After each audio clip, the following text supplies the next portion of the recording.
The reading slump is over. It's gone. Who is she? I don't know her.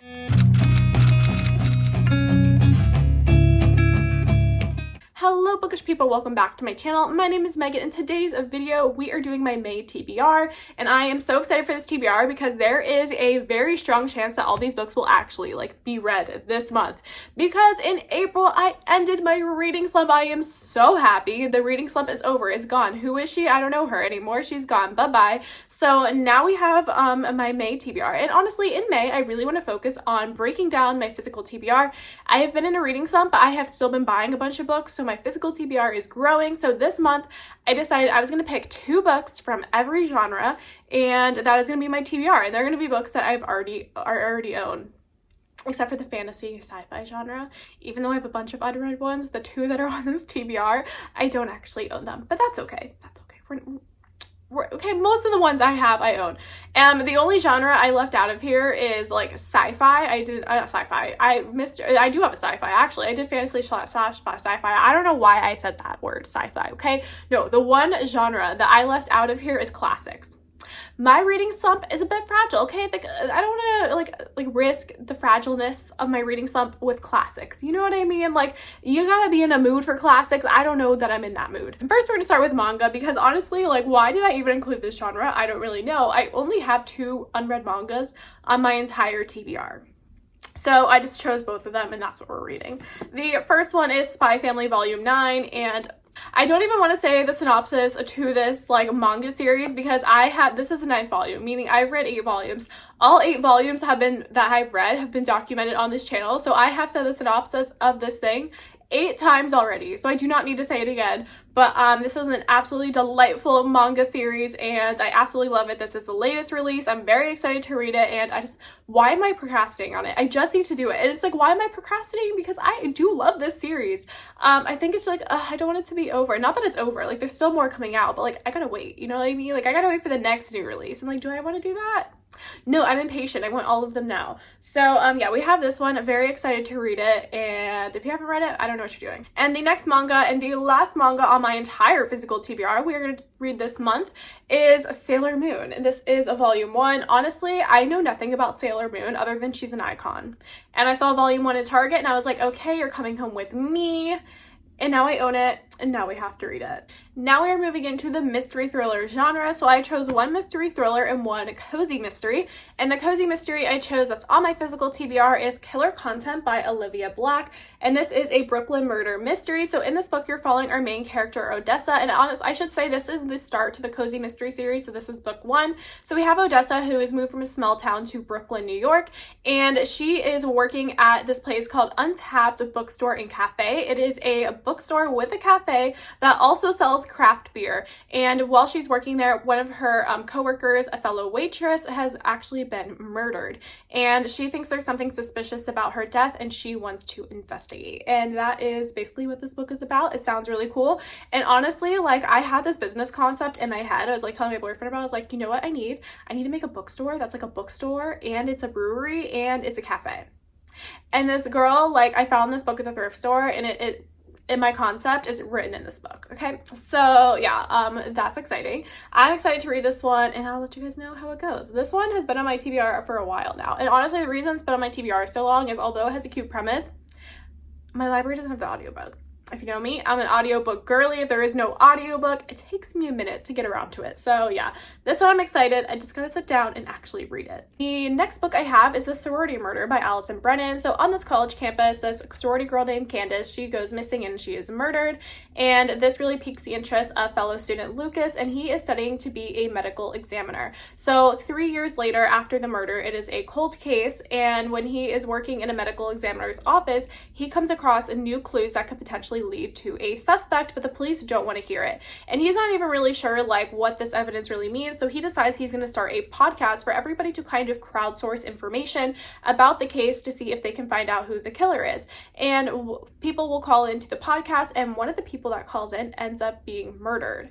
and it's basically just about that, like, why was this podcast caller murdered? What secret life was Candace really living? What is really going on? So this just sounds fun because we have a true crime podcast, college campus vibes, and I'm very excited to read this one. Now we are moving on to nonfiction. Honestly, these genres are in no order other than when I pulled them on my bookshelf. These are the stacks. So now we're moving on to the nonfiction genre. I have 2 books on here. The first one is The Life-Changing Magic of Tidying Up by Marie Kondo. And honestly, I just looked at my nonfiction shelf. I don't have like a ton that are, actually I do have a ton that are unread, but I wanted to pick like light, fun, easy ones for May because again, reading slump is fragile. So we have this one, The Life-Changing Magic of Tidying Up by Marie Kondo. I'm excited to read this one. It's pretty short. I think it's under 200 pages. It's like a 5-hour audiobook, and I need to do some decluttering in my life. Honestly, I need to film a video just like redoing the room where my library is because it's kind of a hot mess express right now in there because there's just books everywhere. I need another bookshelf. So maybe this will give me some inspiration to finally like get that room put together. The next book I have in the nonfiction genre is Born a Crime by Trevor Noah. I've almost had this book for an entire year now, so it has to be read. Come on, we gotta read it. We can't have books sitting on our shelves for a year. But I recently bought the audiobook on Audible because it was an Audible exclusive, so that's why it was taking me so long to read it, because especially celebrity memoirs, I want to hear them on audiobook format because the celebrities are the ones reading them, so I just feel like it's a better like listening experience than just like physically reading it, because you're having the person tell you their life story in their voice instead of just written on a page. So yeah, very excited to read this one. I love celebrity memoirs. They're just easy breezy, fun to listen to when you're just like working during the day. You just need something you can kind of tune in and out of, and I'm excited to read this one. I just made YA a whole genre, which there's so many subgenres within YA. I was like, I cannot pick 2 of every YA genre plus 2 of every adult genre. So I just chose YA as its own genre. And the first one I have is Good Girl, Bad Blood by Holly Jackson. This is the second book in a Good Girl's Guide to Murder series. I absolutely loved A Good Girl's Guide to Murder. I read it in April and it was amazing. I actually filmed a video breaking down the entire plot of that book. So if you want to check that out, you should go check that book out. And I'm thinking about doing the same thing for the second book as well. I mean, I can't start with the first book and not complete the rest of the series, but let me know if you guys want to see that. Let me know if you guys liked that previous video, but regardless, I'm very excited to read this. I love this series and I love Pip, although like it's fun. It's YA, so it's like, okay, it's not really realistic, right? YA is never, I feel like, that realistic, but like Pip puts herself in some situations and I'm like, girl, what are you doing? Like, she's going to like drug dealers' house, she's going to people with ankle monitors' house, she's going to confront murderers. Like, girl, what are you doing? But I'm excited to see what she gets up to in this book. And the last YA book I have on here is I Kissed Shara Wheeler by Casey McQuiston. This is the last Casey McQuiston book I have to read. Well, I think she's only come out with 3 books. This is the third one. I read her first 2, Red, White, and Royal Blue, One Last Stop. Enjoyed both of those immensely. So now we have this one, which is her debut YA novel. It actually came out in May 2022. And I was like, I'm not going to buy it because I'm not going to read it anytime soon. And then I went to Barnes & Noble and I found one with a purple cover instead of the green cover. And I was like, ooh, that's really pretty. I want that. And then look at the spine of the book. It's absolutely gorgeous. So I bought it impulsively. And yeah, it's been a whole year and I haven't read it. So I have to read it May 2023. Because I bought it May 2022 and I don't like to have things on my shelf for over a year, so we have to read this one. I'm very excited to read it. Basically, it's about this like girl, Shara Wheeler, and she's like the popular girl. She has a boyfriend, but then she kisses this other girl, and so I think she's like bisexual, but then after she kisses this other girl, she goes missing. So like I think the girl and the boyfriend like team up to find her or something, or maybe the girl just tries to find her on her own and the boyfriend's irrelevant. I don't really know. All I know is I'm excited to read it, and May's gonna be the month. Now we are moving into the romance genre, the 2 romances I chose to read this month. And the first one, well, chose to read, hoping to read is more like it. And the first one is The Paris Connection by Lorraine Brown. This is a romance book. I really haven't seen it anywhere on like BookTube, Book Talk, anywhere, but I thrifted it and I'm just like, I really bought it based on the cover. The color of pink this cover is makes me extremely happy. Like, I love looking at this cover. Like, I just like want to stare at it all the time. It's just like the specific shade of pink just releases like these happy chemicals in my brain. I'm like, oh my god, I'm obsessed with that. Okay, so in this book you're following our main character Hannah, and she has a boyfriend Simon, and they are going to his sister's wedding in Amsterdam, and they get on the train to go, and I think they get on like different train cars or something. I don't know exactly what happens, but he ends up going to Amsterdam and she ends up going to Paris instead, and she obviously messed up, and now she has to wait an entire day in order to catch another train back to Amsterdam. And while she's in Paris, she meets this handsome man named Leo. They start hanging out and there's just something going on. She has a boyfriend, but she meets a handsome man named Leo, and the same reason. All the other ones have taken me so long to read. My library doesn't have the audiobook. I gotta sit down and physically read it, but I think I can do it in May. And the next romance book I have is The Accidental Pinup by Danielle Jackson. This one has just had such a cute premise, and I think I got this. It's been under a year, but we're getting close to the year mark, so like, you know, it's got to be read soon. So in this book, you're following our main character, Cassie, and she is a photographer, and her best friend is coming out with a lingerie line, and Cassie's supposed to be a photographer for it, but due to some complications, Cassie ends up being the model for it, and they need a new photographer. So her friend hires a man named Reed, who's actually Cassie's rival photographer. He has his own photography business, and they're kind of like rivals, competitors. But so now she's the model, he's the photographer, and they're doing lingerie, and they start to fall in love, and it just sounds like a really cute time. I'm excited to read it. I actually read the first 20 pages of this book, which is the end of chapter 1, and then I just never picked it up again. So we gotta do it. We gotta do it this month. We gotta finish it. So yeah, I'm hoping to get this read. And now we are moving on to my 2 fiction selections, which is the end of this TBR as well. Actually, no, we didn't do sci-fi and fantasy yet. Okay, those are gonna be the ending because I don't have the physical books. Okay, so now we're getting into our 2 fiction. I was about to say fiction predictions. Girl, this is not a book of the month predictions video. This is a TBR, okay? So we're getting into my 2 fiction selections that I'm hoping to read this month. And the first one is One Italian Summer by Rebecca Serle. You probably saw this in my March book haul. So in this book, you're basically following our main character, and I think she had a good relationship with her mom, but regardless, her mom passes away and she's really missing her mom. She's dealing with a lot of grief and loss, and they were supposed to go on a trip to Italy together. So she decides to take the trip on her own. And while she's there, she actually sees her mom, which is weird because her mom like died. So they get like one Italian summer together. I don't know. I hope I described that right.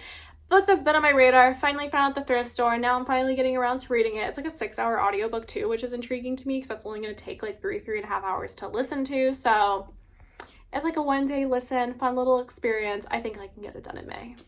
And also One Italian Summer. May is the start of summer. Well, actually, May is the end of spring. June, July, August is summer, but whatever. We're kicking off the summer vibes early. And the last book I have for the fiction category is The Identicals by Ellen Hilderbrand. And this is about 2 twin sisters that swap places for the summer. And I don't really know much else about it. All I know is I love Ellen Hilderbrand. I love a good like twin swapping places trope. And, you know, I'm just excited. I'm excited for this. And what I love about Ellen Hilderbrand is her multi-POV. I love all the characters she creates. There's never a character I really hate. I always love all her characters' perspectives. And everything I've read by her, I've absolutely loved. And when I say I've absolutely loved, I think I've only the lowest rated book I have by her is a 4-star. And I've read 8 of her books. And only 1 is a 4-star. So if that doesn't tell you how much I love Ellen Hilderbrand, like I don't know what else will. And now we are moving on to the 2 books I have in the fantasy sci-fi genre. I picked 1 sci-fi, 1 fantasy. So for the sci-fi selection, I picked Only Human by Sylvain Neuvel. And this is the 3rd and last book in the Themis Files trilogy. I read the first 2 books. What were they called? Like Waking Gods and Sleeping Giants and Waking Gods. I read both of those. I absolutely love them. I rated Sleeping Giants, the first book, 4 stars, and then Waking Gods, the second book, 5 stars. I've really enjoyed this series. I haven't heard the best things about the 3rd book, which I feel like is why I've been putting it off, but I do really want to complete the series because I love all the characters and I feel like it's going to be a really good time. I call this series and these books like Daisy Jones and the Six, but make it sci-fi, because basically if you listen to the audiobooks, that's a full cast narration. Everything's kind of told in interview format or through like their logs, because like they're scientists and military, so you know they document everything through logs. So either be conversations or it'll be just like them reading out their logs, and it's so good. It's just so good. I love it. And in this world, basically you have these like giant robot things that humans discover, and they're like alien technology. And yeah, it's just a fun time. So I highly recommend it. For me to rate a sci-fi 4 and 5 stars, like, you know it's good. It's good for beginner sci-fi, okay? Great beginner sci-fi. Recommend the audiobook. And the last book I have on this TBR, which is my fantasy selection, is A Frugal Wizard's Handbook to Surviving Medieval England. I hope I said the title correctly. There's so many words in that title. This is Brandon Sanderson's latest release from his Kickstarter. I have the ebook. In this book, you're following our mysterious character. He wakes up in medieval England not knowing who he is, where he is, and what is going on, but he does have a few clues to figure things out. So it's just about him trying to like discover his identity and recover his missing memories. Who is he? Where is he? And why is he there? It just sounds like a really fun time. time, and I really enjoyed Tress of the Emerald Sea, which is his first release from the Kickstarter campaign. So I'm very excited to read this one as well. So yeah, we have The Frugal Wizard's Handbook to Surviving Medieval England by Brandon Sanderson. And those are all the books on my May TBR. May is actually my birthday month, so I feel like it's going to be a really good month. Plus, I broke my reading slump in April, which is super exciting to me. So yeah, I have very good feelings about May. I'm excited about all these books on my TBR, and I'm really going to try to stick to it this month. So if you want to see any of my thoughts on these books, subscribe down below so you can see them in my May wrap up at the end of the month. Also coming soon is going to be my April wrap up, and then I have more videos coming to you in May. So I'm very excited about all of them. Subscribe down below, and I will see you guys in the next one. Bye!